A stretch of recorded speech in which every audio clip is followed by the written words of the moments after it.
किसी की चमकाइयां धमकाइयां से भारत झुकता नहीं है।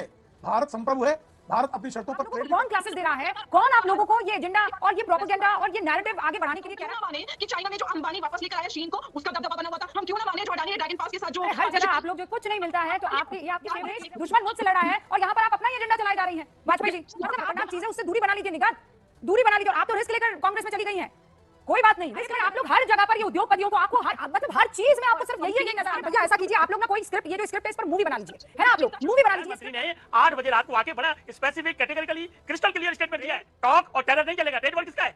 ट्रेड वॉर वहीं से आया ना, ट्विटर से, ट्रम्प का ही वर्ड है ना वो। इस पर बात करने की बजाय ट्रम्प जबरदस्ती बाजा बजाए पड़े, क्या होना जाना है, बजा लो कुछ दिन बाजा। हमें सरकार को तो झेलना है, भारतीय जनता पार्टी की सरकार है। अभी आप देश का पढ़ा लिखा प्रधानमंत्री ढूंढ लीजिए जो फॉरेन पॉलिसी को डिप्लोमेसी के साथ इस वक्त हिंदुस्तान को जिस मुकाम पर पहुंचाया है, बहुत पढ़े लिखे लोग हुए, उस मुकाम पर क्यों ना पहुंचा पाए।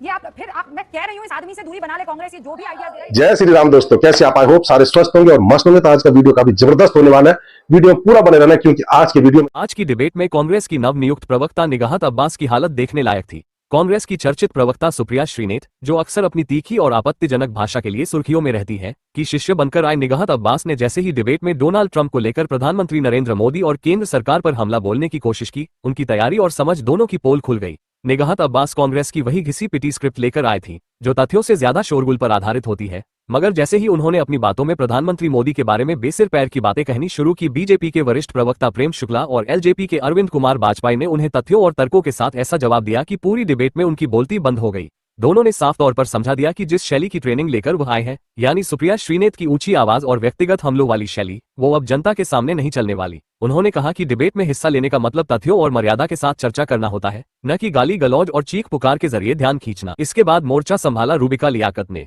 उसने कांग्रेस की इस नई प्रवक्ता को प्रेमपूर्वक लेकिन स्पष्टता के साथ यह समझाया कि वह जो लिखी स्क्रिप्ट पढ़ रही है, उसके लिखने वाले को कुछ दिन विश्राम पर भेज दो, क्योंकि ऐसी स्क्रिप्ट से कांग्रेस का ही नुकसान हो रहा है। रूबिका लियाकत ने बताया कि जिन मुद्दों को तुम बार बार उठा रही हो, उन पर प्रधानमंत्री पहले ही देश के नाम संदेश में विस्तार से बात कर चुके हैं। इसके अलावा डोनाल्ड ट्रंप और पाकिस्तान को भी भारत की ओर से स्पष्ट और सशक्त जवाब दिया जा चुका है। रूबिका ने इस दौरान कांग्रेस प्रवक्ता को चेताते हुए कहा कि यदि वो इस प्रकार के अप्रासंगिक और पुरानी बातों को दोहराती रहेंगी तो उन्हें बार बार इसी तरह सार्वजनिक आलोचना का सामना करना पड़ेगा। तो देखते हैं किस तरीके से प्रेम शुक्ला, अरविंद कुमार वाजपेयी और रूबिका लियाकत ने कांग्रेस की इस प्रवक्ता को कैसे और किस तरीके से धोया। तो शुरू करते इस धमाकेदार डिबेट। कांग्रेस ये कह रही है कि उन्होंने तो धमकाया, वो धमकाया मतलब इस शब्द का इस्तेमाल हो रहा है कि किस बात को लेकर कि मैं ट्रेड नहीं, guys I will not give you trade both of you, और हाइफनेट करने की बात करें कि पाकिस्तान और हिंदुस्तान दोनों को एक पेज पर लाकर खड़ा कर दिया है। These are two both great countries, इनके बड़े ग्रेट लीडर्स हैं। वो कांग्रेस कह रही है ऐसा कैसे कर सकता है ट्रंप? जी, रिचर्ड निक्सन ने श्रीमती इंदिरा गांधी के लिए अपशब्दों का प्रयोग किया, तो उससे क्या हो गया? भारत अपने स्टैंड पर कायम रहा। किसी की चमकाइयां धमकाइयां से भारत झुकता नहीं है। भारत संप्रभु है, भारत अपनी शर्तों पर ट्रेड भी करता है, भारत अपनी शर्तों पर द्विपक्षीय संबंध भी रखता है, भारत अपने संबंधों के आधार पर ही, अपनी शर्तों के आधार पर ही सबसे संबंध रखता है। अब रिचर्ड निक्सन ने जो है जिन शब्दों का, जिस तरह के अपशब्द का प्रयोग श्रीमती इंदिरा गांधी के लिए किया था, वो मैं टेलीविजन पे बोलना भी नहीं चाहता। तो रिचर्ड निक्सन कैसा कर देने से क्या भारत युद्ध शुरू कर देता अमेरिका के खिलाफ? कांग्रेस के लोगों की स्मृति, क्या बात करते हैं कांग्रेस के लोग आजकल, क्या हो रहा है कांग्रेस को?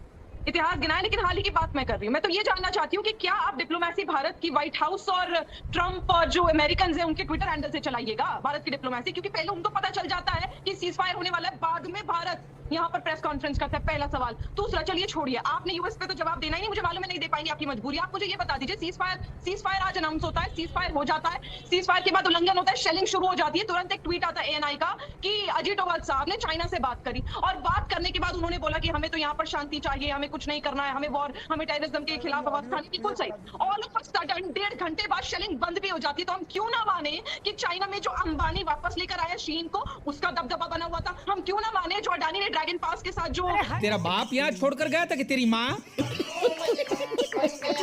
हर जगह आप लोग जो कुछ नहीं मिलता है तो ये आपकी फेवरेट चीज है उद्योगपतियों को। जो आप ऐसा कीजिए ना, आपको ये सारी चीजें करनी तो आप कहिए ना कि वहाँ तेलंगाना में क्यों नहीं करते हैं आपके सीएम लोग। बाकी बीजेपी जो करती है उसमें फौरन सारे उद्योगपतियों को आप घुसाने की कोशिश कर लेती हैं। It's very easy for you. मतलब देश की राजनीति, यहाँ देश दुश्मन मुल्क से लड़ रहा है और यहाँ पर आप अपना ही एजेंडा चलाए जा रही हैं। लगता है ये पागल हो गया।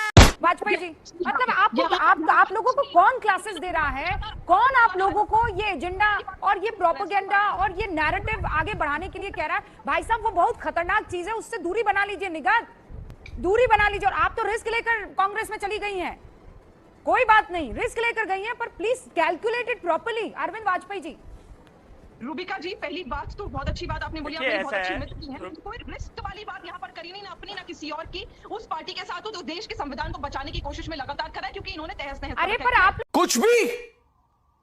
कुछ भी लोग हर जगह पर ये उद्योगपतियों को, आपको हर चीज में आपको सिर्फ यही नजर आता है। Please change your narrative. लोग ना आपके इस नैरेटिव से बोर हो गए हैं।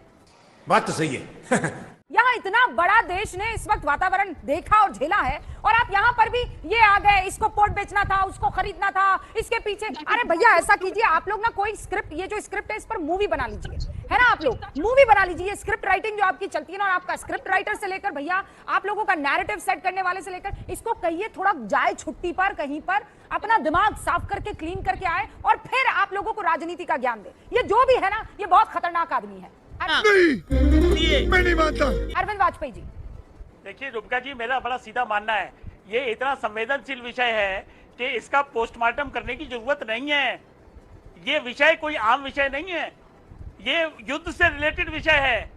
देखिए, ये किस तरह की बातें करें। प्रधानमंत्री ने 8 बजे रात को आके बड़ा specific, categorically, crystal clear statement दिया है कि ट्रेड, टॉक और टेरर नहीं चलेगा। ट्रेड वर्ड किसका है? ट्रेड वर्ड वहीं से आया ना, ट्विटर से। ट्रंप का ही वर्ड है ना वो, उसका डिनायल है, कंप्लीट डिनायल है।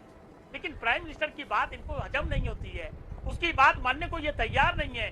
लड़ाई हमारी आतंकवाद से है, लड़ाई हमारी कश्मीर की लड़ाई कोई नहीं है।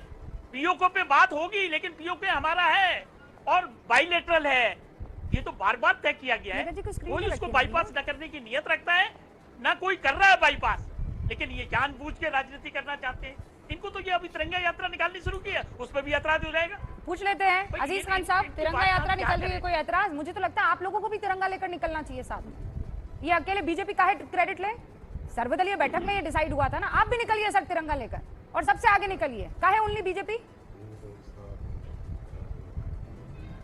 देखिए रूबिका जी, तिरंगे से क्या ऐतराज हो सकता है? और सर्वदलीय बैठक में माननीय मोदी जी आए भी थे, और उन्होंने कहा भी था कि ऐसी परिस्थितियों में तिरंगा यात्रा निकलेगा, देश के सभी पार्टियां तिरंगा यात्रा निकालेंगी। ये तो बात तय हुई थी। दूसरी बात मैं बात कर रहा था कि देखिए, अभी ट्रंप के लिए बार बार ये कहा जा रहा है, सबको सीरियसली मत लीजिए, ट्रंप को सीरियसली नहीं लिया जाए। ट्रंप ने एक ट्वीट कर दिया और तमाम बातें लिखी, और उसके बाद सीज फायर हो गया, और माननीय मोदी जी देश के नाम संबोधन करने आए, एक शब्द उस पर काउंटर नहीं किया। आप कह रहे सीरियसली नहीं लीजिए, ट्रंप को सीरियसली नहीं लीजिए। एक देश का प्रेसिडेंट और ताकतवर देश का प्रधानमंत्री, प्रेसिडेंट, उसको सीरियसली ना लिया जाए। भाई किस तरीके की बात की जा रही है? एक बात आप समझिए, जो भी इस तरीके की की जा रही है अमेरिका के द्वारा, वो हिंदुस्तान बर्दाश्त नहीं करेगा। बर्दास्त नहीं करेगा हिंदुस्तान, नहीं करेगा सर, बिल्कुल नहीं करेगा। पर मुझे सच दिल पर हाथ रखकर बताइए अजीज भाई, आप ये ट्रंप जिस किस्म की पर्सनैलिटी है, उनको कितना आप जो है इस मसले पर बोलेंगे? वो तो उठाते हैं कभी मोबाइल, कुछ भी टाइप करते हैं। हाँ, ये सूचित किया गया होगा अजीज भाई, ये सूचित किया होगा उनको, नो डाउट अबाउट इट। हर चीज के लिए सूचना तो देनी पड़ती है ना। आपके जो दोस्त मुल्क है, आस पड़ोस के मुल्क है, मैं भी ये पता लगाने की कोशिश कर रही हूँ। ये बताइए ना प्रेम शुक्ला जी, हुआ क्या होगा? अरे प्रेम शुक्ला जी, शुभराज शाह, अरविंद वाजपेयी जी, कोई तो बता दो क्या हुआ होगा। ये सबसे पहले पोस्ट एक्स पर जो है ये साहब कैसे कर लेते हैं? Prem Shukla ji, what do you think, क्या हुआ होगा? 20 सेकंड में बता दीजिए मुझे, मैं 20-20 सेकंड सबको देती हूँ। देखिए director general of military operation Bharat और director general of military operation Pakistan ने आपस में 3:35 पर यह तय कर लिया कि हम सीज फायर करेंगे। 5 बजे से हमारा जो है एक संयम बरतना प्रारंभ हो जाएगा। तो पाकिस्तान तो पहले से ही उनके यहाँ गुहार लगा रहा था, और पाकिस्तान की गुहार पर अमेरिका ने कहा आप उनसे बात कर लीजिए, तो पाकिस्तान उनको रिपोर्ट किया होगा। इसमें कौन सी आश्चर्यजनक बात है? इसमें कोई रॉकेट साइंस थोड़े है। लेकिन अब जबरदस्ती जो है कांग्रेस को बड़ा संकट है, और विपक्ष भी जो है अनायास की जो है भारत जो है उसने घुसकर जो है जिस तरह से पाकिस्तान के सैन्य प्रतिष्ठानों को नुकसान पहुंचाया है, जिस तरह से उनकी वायुसेना की क्षमता को 20% नष्ट कर दिया है, इस पर बात करने की बजाय ट्रम्प ट्रम्प ट्रम्प ट्रम्प जबरदस्ती बाजा बजाए पड़े हैं। इससे क्या होना जाना है? बजा लो कुछ दिन बाजा। ओके निका जी, आखिरी 20 सेकंड। बाजा नहीं बजाएंगे, एक बिगुल छोड़ देनी थी देश के प्रधानमंत्री को देश के नाम जब उन्होंने देश को संबोधन किया था कि ट्रंप झूठ बोल रहा है, बस इतनी सी जरूरत थी। चलिए यार कोई बात नहीं, आपने नहीं करा। रूबिका जी, मैं आपके चैनल के माध्यम से आज प्रेम शुक्ला जी से, भारतीय जनता पार्टी से और आरएसएस से मैं निवेदन करना चाहती हूँ, आप राष्ट्रीय अध्यक्ष ढूंढ रहे हैं, छोड़ दीजिए, हमें सरकार को तो झेलना ही है, भारतीय जनता पार्टी की सरकार है अभी। आप देश का पढ़ा लिखा प्रधानमंत्री ढूंढ लीजिए जो फॉरेन पॉलिसी को, डिप्लोमेसी को सही से ये किस तरीके की बातें कर रही हैं आप? ये क्या, ये किस तरीके की बातें हैं? हाँ, मतलब इस वक्त हिंदुस्तान को जिस मुकाम पर पहुंचाया है, बहुत पढ़े लिखे लोग हुए, उस मुकाम पर क्यों ना पहुंचा पाए? ये आप मैं कह रही हूँ, इस आदमी से दूरी बना ले कांग्रेस। ये जो भी आइडियाज, आई होप कि आपको वीडियो पसंद आएगा। वीडियो पसंद आए तो लाइक कीजिए, शेयर कीजिए और चैनल पर नहीं है तो सब्सक्राइब कीजिए। मिलता हूँ फिर किसी नई डिबेट के साथ, तब तक जय श्री राम।